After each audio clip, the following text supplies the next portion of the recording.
बिस्मिल्लाहिर्रहमानिर्रहीम। मैं हूं उस्मान खान और आप देख रहे हैं मेरा ऑफिशियल यूट्यूब चैनल और फेसबुक पेज। फैसला कुन दिन आन पहुंचा, पंजाब में इलेक्शन का मामला, सुप्रीम कोर्ट में अहम समाअत, मौलाना फजलुर रहमान के हमायती बयाना शुरू हो गए। आखिर होगा क्या? आज सुप्रीम कोर्ट क्या फैसला करेगा?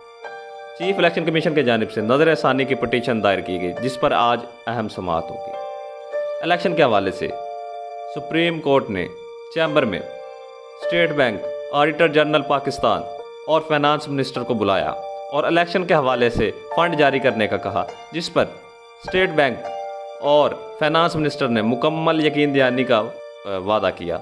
इसके बाद फाइनेंस मिनिस्टर वापस जाते ही वफाकी काबीना के सामने सारा मामला रखा और वफाकी काबीना ने सारा मामला, सारा बिल सेनेट के सामने रखा और वहाँ पर इसे मुस्तरद कर दिया। इस मामले में सुप्रीम कोर्ट ने 14 मई को इलेक्शन कराने का हुक्म दिया था और आज 15 मई है। इलेक्शन पंजाब में ना हो सके तौहीन अदालत के मुर्तकिब वज़ीर आज़म Shahbaz Sharif, finance minister, interior minister, chief election commission, ये सारे तौहीन अदालत के मुर्तकिब हो चुके हैं। आज देखना यह है कि सुप्रीम कोर्ट क्या फैसला करता है।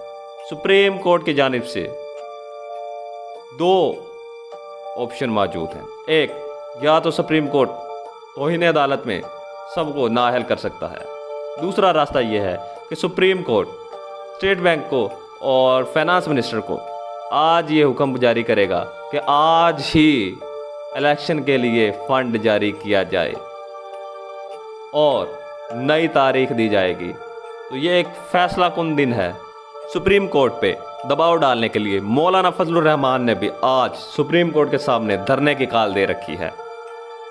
सुप्रीम कोर्ट अपने फैसले पर खड़ी है।